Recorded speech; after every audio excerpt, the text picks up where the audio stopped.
Hello, ನಮಸ್ಕಾರ. ಸುಳ್ವೆ news ಯೂಟ್ಯೂಬ್ಗೆ ತಮ್ಮನ್ನ ಹೃದಯಪೂರ್ವಕವಾಗಿ ಸ್ವಾಗತಿಸ್ತಾ ಇದ್ದೇನೆ. ಪ್ರಕೃತಿಯಲ್ಲಿ ಬಹಳ ದೊಡ್ಡ ಮಳೆ ಬರುತ್ತೆ, ಮಳೆ ನಿಂತೋಗುತ್ತೆ, ಆದ್ರೆ ಮರಗಳಿಂದ ನೀರು ತೊಟುಕ್ತಾ ಇರ್ತದೆ ಅನ್ನೋದು ಒಂದು ಗಾದೆ ಮಾತು. 2023ರ ಚುನಾವಣೆಯಲ್ಲಿ ಬಿಜೆಪಿಯ ಆಡಳಿತದ ವಿರೋಧಿ ಅಲೆ ಇದ್ದಾಗ ಸರಳವಾಗಿ ಕಾಂಗ್ರೆಸ್ ಗೆಲ್ಲಬಹುದಾಗಿತ್ತು. ಆದ್ರೆ ಕಾಂಗ್ರೆಸ್ 5 ಗ್ಯಾರಂಟಿಗಳನ್ನ ಘೋಷಣೆ ಮಾಡುವ ಮೂಲಕ ತನ್ನ ಕೈಗಳನ್ನ ತಾನೇ ಕಟ್ಟಿಕೊಂಡು ಚುನಾವಣೆಯನ್ನ ಫೇಸ್ ಮಾಡ್ತು, ಗೆಲ್ತು. 5 ಗ್ಯಾರಂಟಿಗಳನ್ನ ಅನುಷ್ಠಾನ ಮಾಡ್ತು ಅನ್ನೋದು ಒಂದು ಹೆಮ್ಮೆಯ ವಿಷಯ, ಎಲ್ಲರೂ ಹೆಮ್ಮೆ ಪಡಬಹುದಾದಂತ ವಿಷಯ ನಾನು ಹೇಳ್ತಾ ಇರೋದು ಅದಲ್ಲ. ಮೊಟ್ಟ ಮೊದಲ ಬಾರಿಗೆ ಕಾಂಗ್ರೆಸ್ 135 ಕ್ಷೇತ್ರಗಳಲ್ಲಿ ಗೆದ್ದು ಪ್ರಚಂಡ ಬಹುಮತದೊಂದಿಗೆ ಅಧಿಕಾರ ಹಿಡಿದಾಗ ಒಂದು ಒಳ ಒಪ್ಪಂದದ ಮೂಲಕ ಪ್ರಥಮ ಬಾರಿಗೆ ಮತ್ತೆ 2ನೇ ಬಾರಿಗೆ ಸಿದ್ದರಾಮಯ್ಯ ಮುಖ್ಯಮಂತ್ರಿ ಆಗ್ತಾರೆ. ಸಿದ್ದರಾಮಯ್ಯ ಮುಖ್ಯಮಂತ್ರಿ ಆದಾಗ DKಶಿ ಅವರ ಕಥೆ ಏನು ಅಂದಾಗ ಅಂತ್ಯಕಥೆಗಳು ಹುಟ್ಕೊಳ್ತವೆ. 2.5 ವರ್ಷ ಸಿದ್ದರಾಮಯ್ಯ, 2.5 ವರ್ಷ DK ಶಿವಕುಮಾರ್ ಮುಖ್ಯಮಂತ್ರಿ ಇರಬಹುದು, ಒಪ್ಪಂದ ಆಗಿರ್ಬೋದು. ಹೈಕಮಾಂಡ್ ಇದನ್ನ ಒಂದು ಸೂತ್ರವನ್ನ ಮಂಡಿಸಿರ್ಬಹುದು. ಹೈಕಮಾಂಡ್ ಎಲ್ಲೂ ಈ ಬಗ್ಗೆ ಬಾಯಿ ಬಿಟ್ಟಿಲ್ಲ ಅಥವಾ ಹೇಳಿಲ್ಲ. ಸಿದ್ದರಾಮಯ್ಯ ಪ್ರಮಾಣ ವಚನ ಸ್ವೀಕರಿಸಿದ್ರು, ಉಪಮುಖ್ಯಮಂತ್ರಿಯಾಗಿ DK ಶಿವಕುಮಾರ್ ಪ್ರಮಾಣ ವಚನ ಸ್ವೀಕರಿಸಿದ್ರು. ಅವ್ರ ಜೊತೆಗೆ ಎಲ್ಲ ಮಂತ್ರಿ ಮಂಡಲಗಳನ್ನ ಸ್ವೀಕೃತ ಮಾಡಿಕೊಂಡು ಸರ್ಕಾರ ಚಲಾವಣೆ ಕೊಟ್ಟು ಒಂದೊಂದೇ ಗ್ಯಾರಂಟಿಗಳ ಜಾರಿಗೆ ಸಿದ್ದರಾಮಯ್ಯನವರು ಪೂರೈಸಿದರು. ಈ ಪೂರೈಸುವ ಸಂದರ್ಭದಲ್ಲಿ ಸರ್ಕಾರದ ಆಡಳಿತ ಪಕ್ಷದ ಪರವಾಗಿರುವ ಹಲವಾರು ಶಾಸಕರು, ಸಚಿವರು ಸಿದ್ದರಾಮಯ್ಯ ಪರವಾಗಿ ಅನಗತ್ಯವಾಗಿ ಬ್ಯಾಟಿಂಗ್ ಬೀಸಲು ಶುರು ಮಾಡ್ತಾರೆ. ಸಿದ್ದರಾಮಯ್ಯನವರೇ 5 ವರ್ಷ ಮುಖ್ಯಮಂತ್ರಿ ಆಗಿರ್ತಾರೆ, ನಾವು ಅವಧಿಯನ್ನ ಪೂರ್ಣ ಮಾಡ್ತೇವೆ, ಅವರೇ ಮುಂದಿನ 5 ವರ್ಷದ ಮುಖ್ಯಮಂತ್ರಿ. ಯಾಕೆ ಹೇಳಿದ್ರು, ಏನು ಉದ್ದೇಶದಿಂದ ಹೇಳಿದ್ರು ಅಂತ ಹುಡ್ಕೊಂಡು ಹೋದ್ರೆ ಎಲ್ಲೋ ಸಿದ್ದರಾಮಯ್ಯನವರ ಒಳ ಮನಸ್ಸು ಅಲ್ಲಿದೆ ಅನ್ನೋದು ಜನಸಾಮಾನ್ಯನಿಗೆ ಅರ್ಥ ಆಗಿದೆ. ಜಾರಕಿಹೊಳಿ ಹೇಳ್ತಾರೆ, ಆ ಮುಂದಿನ ಅವಧಿಗೆ ನಾನೇ ಮುಖ್ಯಮಂತ್ರಿ ಅಂತ ಅವ್ರು ಟವಲ್ ಹಾಕ್ತಾರೆ. 2028-29 ಬರುವ ಚುನಾವಣೆಯಲ್ಲಿ ನಾನು ಮುಖ್ಯಮಂತ್ರಿ ಅಂತಾರೆ. ಅಗ್ರಿ. ನಮ್ಮ ಜಮೀರ್ ಅಹಮದ್ ಹೇಳ್ತಾರೆ, ನಮ್ಮ ನಾಯಕ ಸಿದ್ದರಾಮಯ್ಯನವರೇ ಅವರೇ 5 ವರ್ಷ ಪೂರ್ತಿ ಮಾಡ್ತಾರೆ. ಹೀಗೆ ಒಬ್ಬೊಬ್ಬರೇ ಸಿದ್ದರಾಮಯ್ಯ ಮುಖ್ಯಮಂತ್ರಿ, ಸಿದ್ದರಾಮಯ್ಯ ಕಂಟಿನ್ಯೂ ಮಾಡ್ತಾರೆ, ಅವರೇ 5 ವರ್ಷ ಪೂರೈಸ್ತಾರೆ ಅಂತ ಹೇಳುವ ಹಿನ್ನೆಲೆಯಲ್ಲಿ ಯಾಕೆ ಈ ಭಾವನೆಗಳು ಒಂದು ಗೊಂದಲವನ್ನ ಕಾಂಗ್ರೆಸ್ ಪಕ್ಷದಲ್ಲಿ ಏನಂದ್ರೆ ಹುಟ್ಟಿಸಿದವು ಅಂತ ಹುಡ್ಕೊಂಡು ಹೋದ್ರೆ ನೋಡಿ, ಇದು ಸಿದ್ದರಾಮಯ್ಯನವರ 2ನೇ ಅವಧಿ. ಮೊದಲನೇ ಅವಧಿಯಲ್ಲಿ ಅವರು 5 ವರ್ಷ ನಿರಾತಂಕವಾಗಿ ಆಡಳಿತವನ್ನ ನಡೆಸಿದ್ದಾರೆ, ಒಳ್ಳೆ ಆಡಳಿತ ಕೊಟ್ಟಿದ್ದಾರೆ, ಅದು ಎಲ್ರಿಗೂ ಗೊತ್ತಿದ್ದಾರೆ. 2ನೇ ಅವಧಿಯಲ್ಲಿ ಅವರೇನು ಮುಖ್ಯಮಂತ್ರಿ ಆದ್ರು, ಕಾಂಗ್ರೆಸ್ ಪ್ರಚಂಡ ಬಹುಮತ ಬಂತು, ಅವರು ಮುಖ್ಯಮಂತ್ರಿ ಆದ್ರು. ಆ ಸಂದರ್ಭದಲ್ಲಿ ಅವರು ಒಂದು ದಾಖಲೆಯನ್ನ ನಿರ್ಮಿಸಬಹುದಾದ ಸಾಧ್ಯತೆಗಳಿವೆ.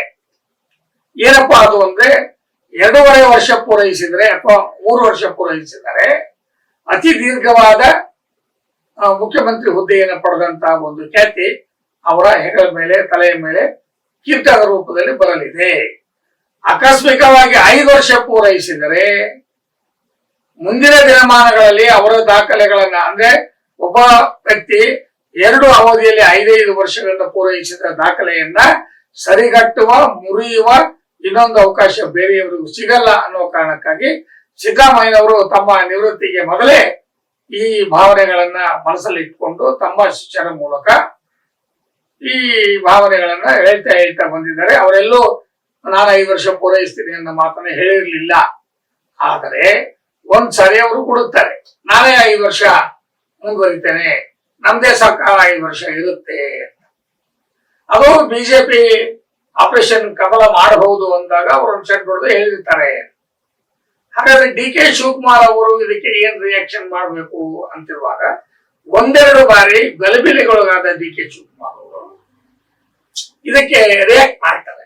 ಹೈಕಮಾಂಡ್ ಇದೆ, ಅದು ಇದೆ, ಇದು ಇದೆ, ಹಾಗೇನಾದ್ರು ಆದ್ರೆ ನಾನು ರಾಜಕೀಯ ಬಿಟ್ಬಿಡ್ತೀನಿ, ನೀನೋ ಒಂದು ಹತಾಶೆಯ ಮನೋಭಾವನೆಯಲ್ಲಿ ಏನೇನೋ ಮಾತಾಡಿದ್ದಾರೆ. ಅವು ರೆಕಾರ್ಡ್ ಆಗಿವೆ, ದಾಖಲೆಗಳಲ್ಲಿವೆ, ಅದು ಬೇರೆ ವಿಷಯ. ಆದ್ರೆ ಇದು ಈಗ ಅವಶ್ಯಕತೆ ಇಲ್ಲ. ಸಿದ್ದರಾಮಯ್ಯನವರೇ ಮುಂದುವರಿತಾರೆ, ಅವರೇ 5 ವರ್ಷ ಇರ್ತಾರೆ ಅಂತ ಹೇಳಬೇಕಾದ ಅವಶ್ಯಕತೆ ಇಲ್ದಿರುವಾಗ, ಇವತ್ತಿನ ಪತ್ರಿಕೆ ಓದ್ತಿರುವಾಗ ಸಿದ್ದರಾಮಯ್ಯನವರ ಮಗ ಯತೀಂದ್ರ ಅವರು ಮತ್ತೆ ಈ ಮಾತನ್ನ ಅವರು ಆಡಿದ್ದಾರೆ. ಸಿದ್ದರಾಮಯ್ಯನವರೇ 5 ವರ್ಷ ಮುಖ್ಯಮಂತ್ರಿಯಾಗಿ ಮುಂದುವರಿತಾರೆ. ಯಾಕೆ? ತಂದೆ ನೆಮ್ಮದಿಯಾಗಿ ಒಂದು ಆಡಳಿತ ಮಾಡ್ತಿರುವಾಗ ಮತ್ತೆ ಅವರು ಹುಳಿ ಹಿಂಡುವಂತ ಕೆಲಸವನ್ನ ಯಾಕೆ ಮಾಡಿದ್ರು ಅಂತ ಮಾತಾಡ್ತಾ ಹೋದಾಗ ಇದು ಅವಶ್ಯಕತೆ ಇರಲಿಲ್ಲ ಅನ್ಸುತ್ತೆ. ಮುಂದುವರೆದು ಹೇಳ್ತಾರೆ, ನೀವು ಮೈಸೂರಿನ ಲೋಕಸಭೆಗೆ ಸ್ಪರ್ಧಿಸ್ತೀರಾ ಅಂತ ಕೇಳಿದಾಗ ಅದನ್ನ ಹೈಕಮಾಂಡ್ ನಿರ್ಧಾರ ಮಾಡುತ್ತೆ. ಅಲ್ಲ ಸ್ವಾಮಿ, ನೀವು ಮೈಸೂರಿನಲ್ಲಿ ನಿಲ್ಲೋದಕ್ಕೆ, ಲೋಕಸಭೆ ನಿಲ್ಲೋದಕ್ಕೆ ಹೈಕಮಾಂಡ್ ನಿರ್ಧಾರ ಮಾಡುತ್ತೆ. ಹಾಗಾದ್ರೆ ನಿಮ್ ತಂದೆ 5 ವರ್ಷ ಅವರೇ ಇರ್ತಾರೆ ಅಂತ ಹೈಕಮಾಂಡ್ ನವರು ಏನಾದ್ರು ನಿಮ್ ಮುಂದೆ ಸಪರೇಟ್ ಆಗಿ ಕರೆದು ಹೇಳಿದ್ರ ಅನ್ನೋ ಅನುಮಾನವನ್ನ ನಾವು ವ್ಯಕ್ತಪಡಿಸಬೇಕಾಗುತ್ತೆ. ನೋಡಿ, ಈಗ ಕೆಲವು ಕಾರಣಗಳಿಂದ ಡಿ ಕೆ ಶಿವಕುಮಾರ್ ಅವರು ಆ ಮುಖ್ಯಮಂತ್ರಿಯ ಹುದ್ದೆಯ ಬಗ್ಗೆ ಮಾತಾಡ್ತಾ ಇಲ್ಲ ಅನ್ನೋದನ್ನ ನೀವು ಗಮನಿಸ್ಬೇಕು. ಅವರೆಲ್ಲೂ ಆ ಹಿನ್ನೆಲೆಯಲ್ಲಿ ಅಥವಾ ಆ ಉದ್ದೇಶ ಇಟ್ಕೊಂಡು ಯಾವುದೇ ಕಿತಾಪತಿಗಳನ್ನ ಮಾಡ್ತಾ ಇಲ್ಲ ಅನ್ನೋದನ್ನು ಕೂಡ ನೀವು ಗಮನಿಸ್ಬೇಕು. ಅಂದ್ರೆ ಅರ್ಥ ಏನಾದ್ರೆ ಅವ್ರಿಗೂ ಅರ್ಥ ಆಗಿದೆ. 5 ವರ್ಷಗಳ ಕಾಲ ಸಿದ್ದರಾಮಯ್ಯನಿಗೆ ಅವಕಾಶ ಕೊಡದೇ ಹೋದ ಪಕ್ಷದಲ್ಲಿ ಸಿದ್ದರಾಮಯ್ಯನವರು ತೆಗೆದುಕುವ ನಿರ್ಧಾರದ ಮೇಲೆ ಕಾಂಗ್ರೆಸ್ಸಿನ ಭವಿಷ್ಯ ನಿಂತಿದೆ. ನಾವು ದುಡುಕಿದರೆ ಕಾಂಗ್ರೆಸ್ಸಿನ ಭವಿಷ್ಯದ ಜೊತೆಗೆ ನಮ್ಮ ಭವಿಷ್ಯವು ಹಾಳಾಗುತ್ತೆ ಅನ್ನೋದು ಡಿ ಕೆ ಶಿವಕುಮಾರ್ಗೆ ಮಂದಟ್ಟಾಗಿದೆ. ಅವರು ಮೌನವಾಗಿದ್ದಾರೆ. ಅವರ ಮೌನದ ದುರುಪಯೋಗ ಅಂತ ಯತೀಂದ್ರ ಈ ತರ ಹೇಳಿದ್ರ, ಅಥವಾ ಯತೀಂದ್ರನಿಗೆ ಅವ್ರ ತಂದೆನೇ ಹೇಳ್ಕೊಟ್ರ ಅಂತ ಹುಡ್ಕೊಂಡು ಹೋದ್ರೆ, ಇವತ್ತು ಕಾಂಗ್ರೆಸ್ ಪಕ್ಷದಲ್ಲಿ ಏನಾಗಿದೆ, ಲೋಕಸಭಾ ಚುನಾವಣೆಯ ಸಂದರ್ಭದಲ್ಲಿ ಬೇಡವಾದ ವಿಷಯಗಳು ಅನಗತ್ಯವಾಗಿ ಸರ್ಕಾರವನ್ನ ಇಕ್ಕಟ್ಟಿಗೆ ಸಿಕ್ಕಿಸುವ, ಸರ್ಕಾರವನ್ನ ಮುಜುಗರಕ್ಕೊಳಪಡಿಸುವ ಕೆಲಸಗಳು ನಡೀತಾ ಇವೆ ಅನ್ನೋದಕ್ಕೆ ಇತ್ತೀಚಿನ 2 ಪ್ರಕರಣಗಳ ಬಗ್ಗೆ ನಿಮ್ ಗಮನ ಸೆಳೀತೇನೆ. ನೋಡಿ, ಈ ನಾಸೀರ್ ಹುಸೇನ್ ಅವರ ಏನೋ ಬೆಂಬಲಿಗರು ಅಂತಿದ್ದಾರೆ, ಅವರು ವಿಜಯದ ಉನ್ಮಾದದಲ್ಲಿ ಅಥವಾ ಉದ್ದೇಶಪೂರ್ವಕವಾಗಿ ದುರುದ್ದೇಶಪೂರ್ವಕವಾಗಿ ನಾಸೀರ್ ಸಾಬ್ ಜಿಂದಾಬಾದ್ ಅಂತ ಹೇಳುವ ಜಾಗದಲ್ಲಿ ಪಾಕಿಸ್ತಾನ್ ಜಿಂದಾಬಾದ್ ಅಂತ ಹೇಳ್ತಾರೆ. ಅದು ಎಲ್ಲರೂ ಕೇಳಿಸ್ಕೊಳ್ತಾರೆ. ಆ ಸಂದರ್ಭದಲ್ಲಿ ಸ್ವಲ್ಪ ಅಸಹನೆಯನ್ನ ಪ್ರದರ್ಶನ ಮಾಡಿದ ನಾಸೀರ್ ಸಾಹೇಬರು ಪತ್ರಕರ್ತರನ್ನ ಸ್ವಲ್ಪ ನಿಂದಿಸುವ ರೂಪದಲ್ಲಿ ಅಥವಾ ಕೇವಲವಾಗಿ ಮಾತನಾಡುವ ರೂಪದಲ್ಲಿ ಹೋಗೋ ಅನ್ನೋ ರೀತಿಯಲ್ಲಿ ಅವ್ರು ಮಾತನಾಡಿದ್ದನ್ನ ಗಮನದಲ್ಲಿಟ್ಟುಕೊಂಡಾಗ ಕೆಲವು ಮಾಧ್ಯಮಗಳು ಇದನ್ನ ದೊಡ್ಡ ಸುದ್ದಿ ಮಾಡ್ತವೆ. ಆನಂತರ ಇದು ರಾಜ್ಯದ ತುಂಬಾ ಹರಡುತ್ತೆ, ದೇಶದ ತುಂಬಾ ಸಂಚಲನವನ್ನು ಉಂಟು ಮಾಡುತ್ತೆ. ಅದು ಕರ್ನಾಟಕದ ವಿಧಾನಸಭೆಯ ಒಳಗಡೆ ಬಂದು ಈ ಪಾಕಿಸ್ತಾನವನ್ನ ಹೊಗಳುವ, ಪಾಕಿಸ್ತಾನವನ್ನ ಜಿಂದಾಬಾದ್ ಎನ್ನುವ ಮನಸ್ಸು ಯಾರಿಗಿದೆ ಅಂದ್ರೆ ಖಂಡಿತವಾಗಿ ಮುಸಲ್ಮಾನರಿಗಿದೆ ಅನ್ನೋದು ನಿಸ್ಸಂದೇಹವಾಗಿ ಹೇಳಬಹುದಾದ ಒಂದು ಪ್ರಮುಖ ಅಂಶ. ಹಾಗಾದ್ರೆ ನಾಸೀರ್ ಹುಸೇನ್ ಸಾಹೇಬ್ರೆ ಹೇಳಿದ್ರ ಅಂತ ಉಟ್ಕೊಂಡು ಹೋದಾಗ ಒಂದು ಅಲ್ಲಿ ನಿಮ್ಗೆ ಬಹಳ ಮುಖ್ಯವಾದ ಸಂಗತಿಯನ್ನು ಹೇಳಬೇಕಾಗಿದೆ. ಈ ವಿಜಯದ ಸಂದರ್ಭದಲ್ಲಿ ತಮಗೆ ಬಹುಪಾಲ ಕೇಳೋದಕ್ಕೆ ಅವರು ವಿಧಾನಸೌಧಕ್ಕೆ ಬರುವವರ ಒಂದು ಪಟ್ಟಿಯನ್ನೇ ಕೊಟ್ಟು ಅನುಮತಿಯನ್ನು ಪಡೆದುಕೊಂಡಿದ್ದಾರೆ ಅನ್ನುವುದು ಒಂದು ಪಟ್ಟಿ ನಾನು ಸಾಮಾಜಿಕ ಜಾಲತಾಣದಲ್ಲಿ ನೋಡಿದೆ. ಅದು ಎಷ್ಟು ಸತ್ಯ ಎಷ್ಟು ಸುಳ್ಳು ಅದು ನನಗೆ ಗೊತ್ತಿಲ್ಲ, ಬಟ್ ನೋಡಿದ್ದಂತೂ ನಿಜ. ಆ ಪಟ್ಟಿಯ ಪ್ರಕಾರ ಒಂದು 25-30 ಜನರಿಗೆ ಅವರು ವಿಧಾನಸಭಾ ಪ್ರವೇಶಕ್ಕೆ ಅನುಮತಿ ಕೊಡಿಸಿದ್ದಾರೆ. ಅನುಮತಿ ಸಮೇತ ಅಲ್ಲಿ ಅವರ ಹಿಂಬಾಲಕರು ಬಂದಿದ್ದಾರೆ. ಈ ಬಹುಪರ ಕೇಳುವ ಸಂದರ್ಭದಲ್ಲಿ ಒಂದು ದೇಶದ ದ್ರೋಹದ ಕೆಲಸವನ್ನ ಅವರ ಶಿಷ್ಯರು ಮಾಡಿದ್ದಾರೆ. ಮಾಡಿಲ್ಲ ಅಂತ ಇದಕ್ಕಿದ್ದಂಗೆ ನಮ್ಮ ಪ್ರಿಯಾಂಕಾ ಖರ್ಗೆ ಅವರು ಬಹಳ ಸಮರ್ಥನೀಯವಾಗಿ ಅವರೇ ಬಹುಶಃ ಕಾಂಗ್ರೆಸ್ಸಿನ ಸಾಮಾಜಿಕ ಜಾಲತಾಣದ ಇನ್ಚಾರ್ಜ್ ಇರಬಹುದೇನೋ ಗೊತ್ತಿಲ್ಲ. ನಾವು ಎಲ್ಲಾ ರೀತಿಯಲ್ಲಿ ಪರೀಕ್ಷೆ ಮಾಡ ನೋಡಲಾಗಿ ಅಂದಿಲ್ಲ, ಅದು ನಾಸೀರ್ ಸಾಬ್ ಜಿಂದಾಬಾದ್ ಅಂತ ಹೇಳಿದ್ದಾರೆ ಅಂತ ತಿರುಚಿ ಹೇಳಿಕೆ ಕೊಟ್ಟರು. ಆನಂತರ ಇನ್ನೊಬ್ರು ಕೊಟ್ರು, ಹೀಗೆ ಆ ಪಟ್ಟಿ ಮುಂದುವರೆಯುತ್ತಾ ಕಾಂಗ್ರೆಸ್ ಅನ್ನ, ಮುಖ್ಯಮಂತ್ರಿಗಳನ್ನ ಅಥವಾ ಈ ವ್ಯವಸ್ಥೆಯನ್ನ ಸಮರ್ಥಿಸಿಕೊಳ್ಳುವ ನಿಟ್ಟಿನಲ್ಲಿ ಎಲ್ಲರೂ ಆ ರೀತಿ ಕೂಗಿಲ್ಲ ಎನ್ನುವುದನ್ನು ಹೇಳಿಕೊಟ್ಟಾಗ ಈ ದಿನ ಸರ್ಕಾರ ಏನು FSL ವರದಿಯನ್ನು ಕೇಳಿತ್ತು, ಆ ವರದಿ ಹೊರಗೆ ಬಂದಿದೆ.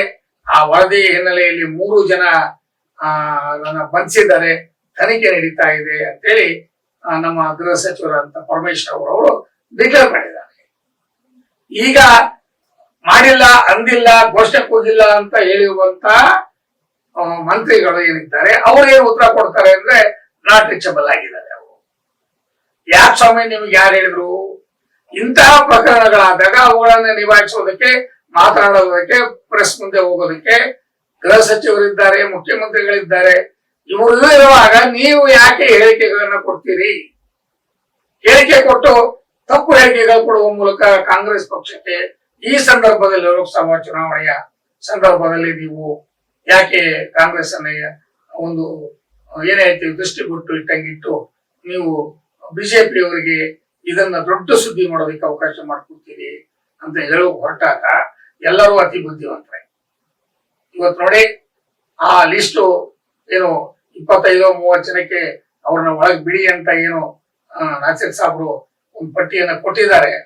ಆದ್ರೆ ಸಿದ್ದರಾಮಯ್ಯನವರೇ, ನಿಮ್ಮ ಪಕ್ಷದ ಶಾಸಕರಿರ್ಲಿ, ಸಚಿವರಿರ್ಲಿ ಅಥವಾ ಯಾವುದೇ ಹುದ್ದೆಯ ಮುಖ್ಯಸ್ಥರಲ್ಲಿ ಅನಗತ್ಯವಾಗಿ ಮಾತನಾಡುವುದನ್ನ ನಿಲ್ಲಿಸೋದಕ್ಕೆ ಅವರ ಬಾಯಿಯನ್ನ ಕಟ್ಟಿ, ಇಲ್ಲದೆ ಹೋದರೆ ಲೋಕಸಭೆಯ ಈ ಸಂದರ್ಭದಲ್ಲಿ ನೀವು ಬಹಳ ಮುಜುಗರಕ್ಕೊಳಗಾಗ್ತೀರಿ, ಅವಮಾನವನ್ನು ಎದುರಿಸಬೇಕಾಗುತ್ತೆ ಅನ್ನೋದನ್ನ ನಾನು ಒತ್ತಿ ಹೇಳ್ತಾ ಇದ್ದೇನೆ. ಈ ಮುಂದೆ ಏನಾಗಬಹುದು? ಸಪೋಸ್ ಆ 3 ಜನ ಇವ್ರು ಕೊಟ್ಟಂತ ಲಿಸ್ಟ್ ಅಲ್ಲಿ ಇದ್ರು, ಅವ್ರಿಗೆ ಅನುಮತಿ ಕೊಡಲಾಗಿತ್ತು ಒಳಗೆ ಬರೋದಕ್ಕೆ ಅಂದಾಗ, ಅನುಮತಿ ಕೊಟ್ಟವನು ಸಸ್ಪೆಂಡ್ ಆಗ್ತಾನೆ, ಈ 3 ಜನನು ಜೈಲ್ಗೆ ಹೋಗ್ತಾರೆ.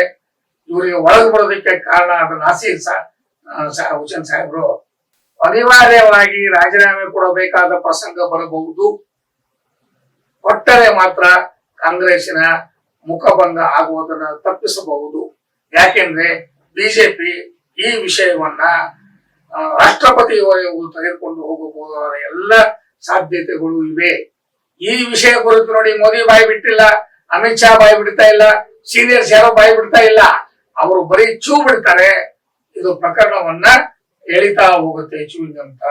ಇದು ಆಗ್ಬಾರ್ದು ಅಂದ್ರೆ ಆ ಪಟ್ಟಿಯನ್ನ ಮುಖ್ಯಮಂತ್ರಿಗಳಿಗೆ ತರಿಸ್ಕೊಳ್ಳಿ, ಅದರಲ್ಲಿ ಈ ಅಪರಾಧಿಗಳಿದಾರ ನೋಡಿ, ಬೈ ಚಾನ್ಸ್ ಇದ್ದ ಪಕ್ಷದಲ್ಲಿ ನಾಸೀರ್ ಹುಸೇನ್ ಅವರಿಗೆ ಸಲಹೆ ಕೊಡಿ.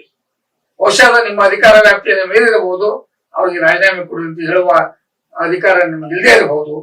ಹೈಕಮಾಂಡ್ ಗಮನಕ್ಕೆ ತನ್ನಿ ಮತ್ತು ನಾಸೀರ್ ಹುಸೇನ್ ಅವರಿಗೆ ನೀವು ಈ ಇದರಿಂದ ಹೊರಗೆ ಬಾಪ, ನೀನು ಹೊರಗೆ ಬಂದ್ಮೇಲೆ ಮತ್ತೆ ಬೇಕಾದ್ರೆ ಇನ್ನೊಂದ್ಸಲ ಚುನಾವಣೆ ಆಗ್ಲಿ ಅಂತ ಹೇಳಿ ನೀವು ಸಮಜಾಯಿಷಿ ಕೊಟ್ಟು ಕಾಂಗ್ರೆಸ್ ಪಕ್ಷಕ್ಕಾಗುವ ಮುಖಭಂಗವನ್ನ ತಪ್ಪಿಸ್ಲಿ ಅನ್ನೋದು ಈ ಎಪಿಸೋಡಿನ ಉದ್ದೇಶ.